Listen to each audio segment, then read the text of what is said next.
Good morning. Um, Today I'm going to talk about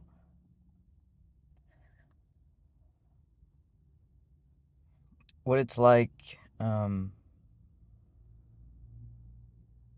connecting with people since becoming sober consciously sober. Big difference between consciously being sober and unconsciously being sober, which I've kind of addressed in a prior video.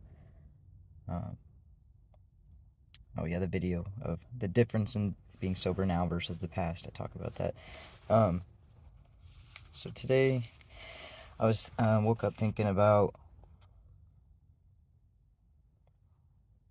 um,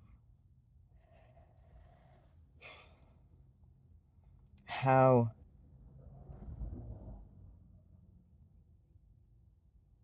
so what comes to mind, what's kind of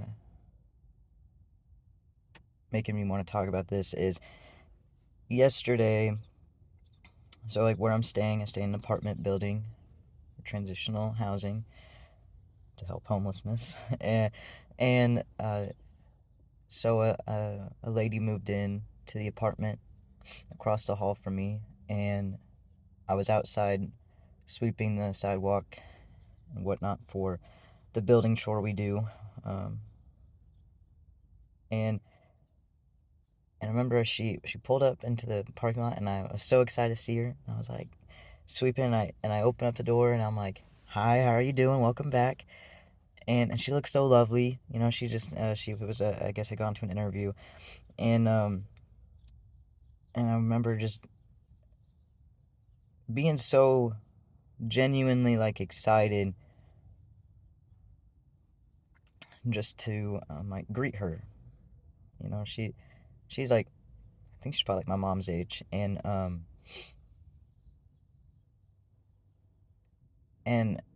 remember her saying like, "How's your mom doing?" Because she had shared about some stuff that was happening with her mom, uh,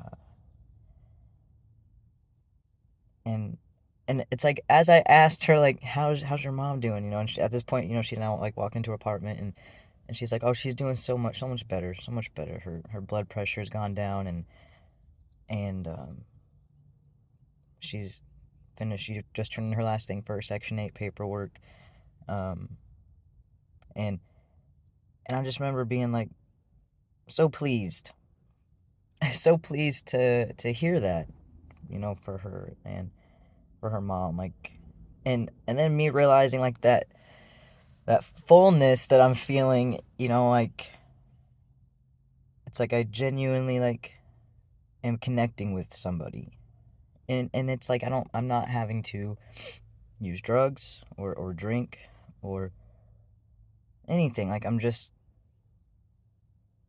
here in this moment, seeing that me and someone else are in the same place, like both trying to get on our feet again, and still having like our own things that we deal with outside of being homeless and having debt, and I don't know how to explain this, and it makes me emotional, like to like my whole life, even as a kid, like it's like my experience of connection was um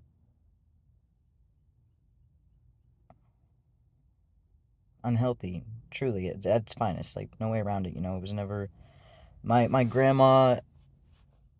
She like it's like the concept of friendships, of connection, just in a friend way, was very like far and few between. Like, you know my mom doesn't necessarily have friends. I don't have friends necessarily. It's like the idea of how to maintain a friendship is really sort of um like, what's the word, like, abstract for me. I'm just like, it just feels unnecessary, and I know it's not, but it's like based on my experience, like it feels it's like there was no promotion of maintaining friendships. So it's like, but what I saw as a kid is like my dad would have all his friends over. They'd be drunk as fuck, being loud, being rowdy, being mean. Um, so it would kind of make sense. So it's like then when I got older, it's like the way I had friends is I did the same thing. I threw a lot of parties, there was a lot of alcohol, there was drugs, and um, no, there was nothing casual about it and safe about it or healthy about it. Um, and so now it's like without drugs and alcohol or what, it's like I'm like it's like there's nothing. So it's like a big thing that kind of fueled the addiction in itself and the drinking was that's how I learned to have friendships, how to have a sense of connection or belonging was in these ways that didn't serve me and it felt fake because it is fake. Like we're all showing up in ways that we don't know how to do sober usually. And so if it's not something you can maintain in any state of mind, it's like, is it really, it's like it's showing that you want that, but just showing how you learned how to have that. But there's nothing, it's like no one remembers it. Like it's hard to explain these sort of things. It makes it ingenuine. Um, Looking back, it's like I had like my drug dealer when I was a kid. He was like my best friend. Not just because he was my drug dealer, but it's like we actually like we hung out, like we did cool things, like but we weren't talking about life, like what put us there. Like, we weren't talking about the actual thing of our soul. We weren't acknowledging it. It's like we were avoiding it because that's all we knew how to do.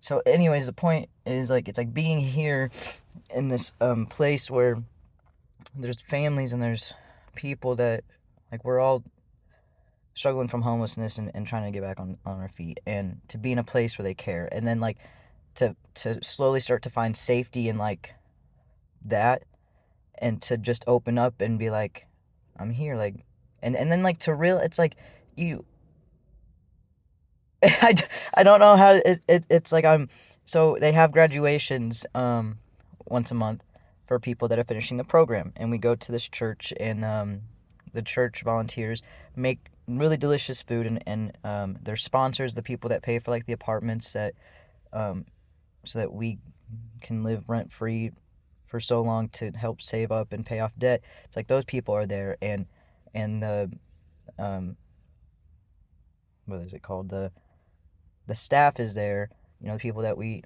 see daily, like that are there to help us, like they're there and we're all just like eating food and like, celebrating each other and there's something really special about that. Like it makes me emotional every time I cry and I just sit there and I take it in and then it's like it starts clicking for me like I'm a part of this too, and to feel just genuine care, to start to see a difference of how can you show up in life and belong in society in a genuinely impactful and beautiful way, not out of being wounded and hurt still, but out of healing and wanting to give back and wanting to acknowledge the humanness and divine in another. Versus when I was drinking and using drugs, it's like I was acknowledging the wounded in the other, and we were just rejoicing and like, oh, I'm not the only one hurt here. Let's just keep doing things, and like so it's like everything's important. Like that was important then, but then to change and to grow and to like be wanting something different and to connect sober and to find that what naturally occurs is this like genuine like thing within that just like sees another person. It's it's moving.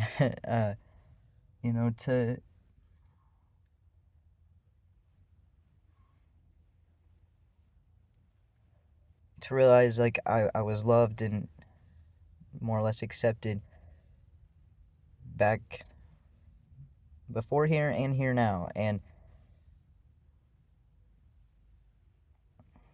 it's it hasn't been comfortable. Don't get me wrong. It's not like I just got sober and then I was like, "Oh, this feels great." Like, no, like I to be honest, like whenever I was like starting to get sober, like I felt like the devil was telling me to get sober. And that sounds crazy, but um it felt that unsafe. It felt like I was tricking myself, like that I was falling, and that's so it's trippy, like I was like really like it was hard. Like I was like, am I getting like I'm just getting sober because society doesn't under. It's like there was like a real rebellion in me,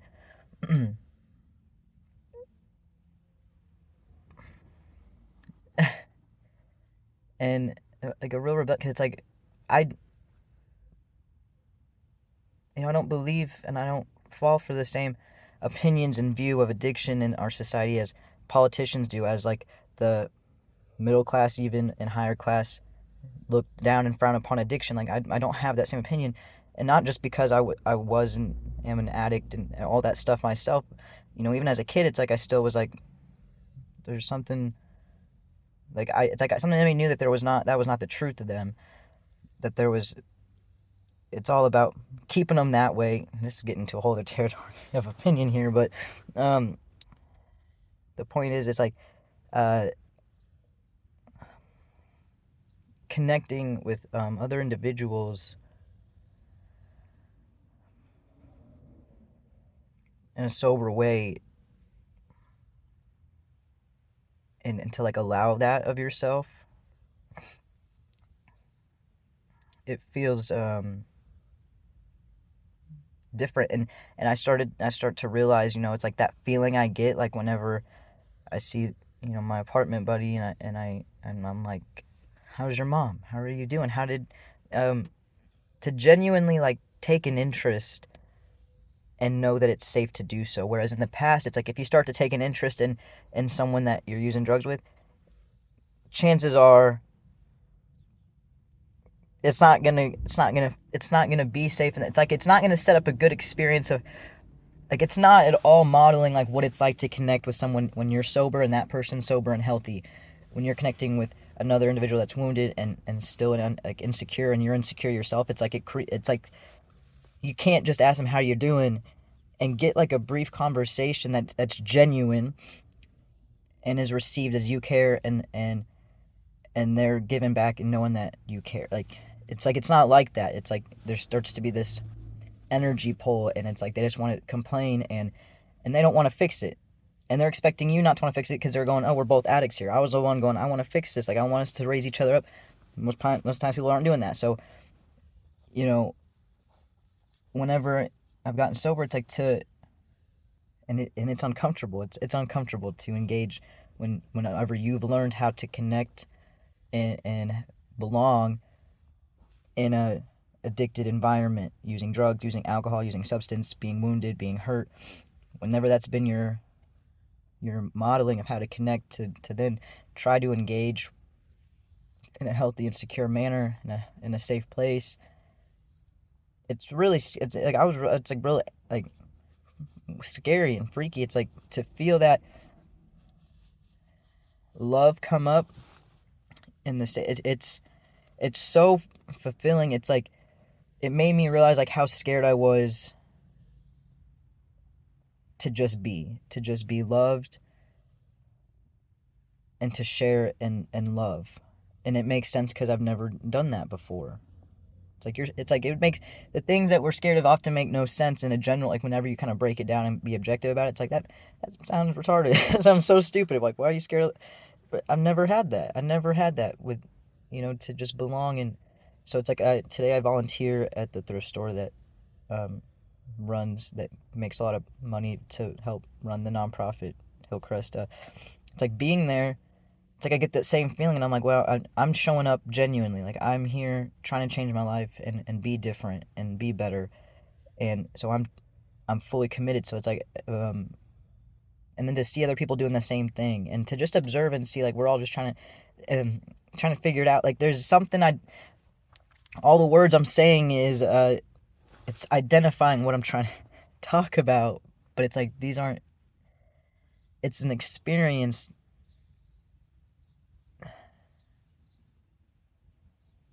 that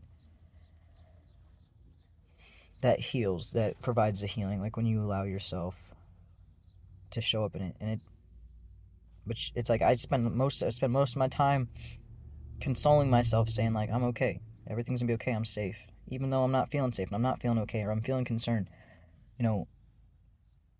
And then, but in me saying that, it's like things do end up being okay, and I end up connecting with people in a way that's profound in the most simplest of ways, like without having to try, without having to use, without having, it's like it's just safe without me having to convince myself it is. And there's an ease about it that it just creates this feeling of relief, and to see that you can put in work and it will pay out, that God will see that. Like God's everywhere, he's with you, like he is you. I view God as like my skin, like always there, not letting me go, like he's holding me together. And so every time I cry, it's like he feels it. Why? Because it's running down my face. It's like he knows. And to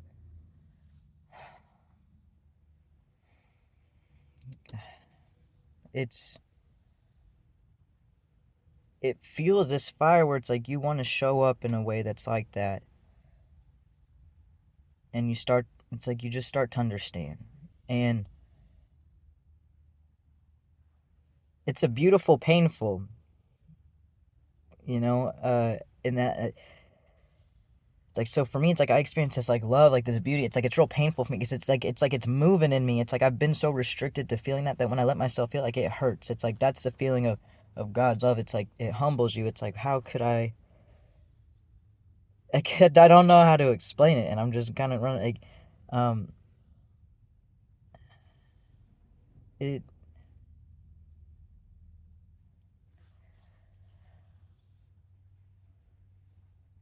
you know, I never opened myself up to experience this, even in the past moments whenever I was sort of sober, not using meth, but still, it's like I never, whenever you're using substance, when you're using, it's like it's closing you off to feel that. You can only connect so deep. When you remove that substance, it removes that protective layer within, so you can connect fully outside and inside. And it's like to feel that, it's, I guess that would be grace, right? Like it's like to feel that. It's like it moves you to want to be more, to do more, knowing that you don't have to at all. That's always there, but it's like it moves you. It's a moving force that, that's God's love. It's powerful, and it's horrifying. Whenever you've been using and drinking and running for so long, most cases over half your life, like me, um, it feels threatening. Why? It feels threatening to the ego, the part that doesn't want to be one with God, that doesn't want to be one with another. But you, deeper than that, your soul, not your ego, but your soul, like it craves that, it needs that, like it only knows oneness. And whenever we're being scared of that oneness, it hurts us and only us, and it hurts others too. But we're hurting ourselves in that run. And so the feeling of coming back to that oneness, it's brutal. It's truly brutal, but it's beautiful. I just woke up today with this like knowing, like a deeper understanding of what's been so hard for me, is like just trusting that, God will tell me what to do and when to do it. I don't have to figure it out. Like I just, because it's like when I'm doing that, it's like I create this anxious thought and I felt this constriction that, that's a stronghold from the devil, for lack of a better word, trying to keep you small, trying to keep you concerned and worried and separate from like this trust. And but the relief, like it's like the relief when you just let go and you let God, love you and let him work through you. It connects you in a way so deep and so profound that you finally go, oh, this is what I was looking for the whole time, but I didn't know how to get this, and all I learned was these other ways. And that's why it always hurts so bad. But so it's like when you only know one thing and you think that's all that there is to get to that thing you're wanting, it's like you're using it so intent. You're like, no, this has to work because it's all I know. It has to work 'cause it's all I know. But it's not working. But you have to look at, what are you trying to get to? What are you trying to really feel and experience? And you're trying to experience connection, a wholeness, a oneness with yourself and others. But you have to first like let go of the thing that's it's a very confusing process. It truly is. Um, and you have to. It's like we have to go slow. You have to go slow, and that's what I struggle. I just want to speed it up. Stimulant addiction. Yeah, I want to speed it up. I gotta go. Gotta get this taken care of. Like I'm ready to get out of here. I'm ready to get out of here. Right. You know, which I can connect back to like experiences in childhood. Like why that'd be my this program of like why am I even doing that? Like I don't want to go. I like being here. I like seeing this beautiful place and realizing that I matter, and I get to experience something cool and beautiful, and know it's all okay, it's all safe no matter what happens. Um,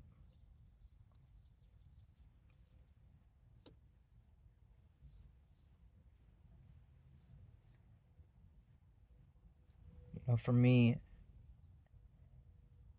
connecting, creating a life without drugs and alcohol, like I first had to create a relationship with God and myself, and that was scary too. And I'm always, we're all always talking to God, whether we know it or not. And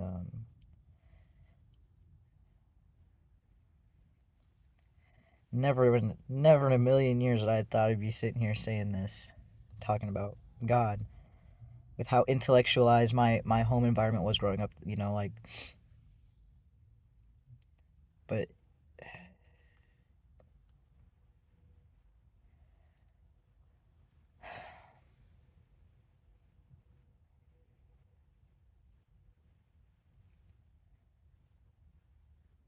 I this is a topic so big and the complex sounding, but so simple. Like once you experience, it's like you can't put words to it. Like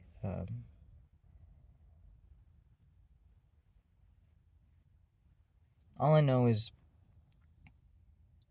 when you seek to understand yourself, when you seek to really get to know you and love you, that's when you like start to awaken to God that's inside of you, and then His love brings you the rest of the way. But you have to put in the work first.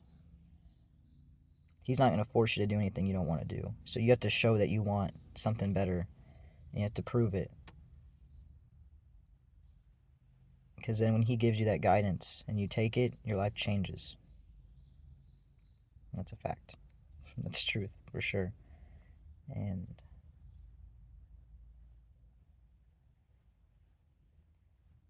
like I said, it's scary, but it's worth it.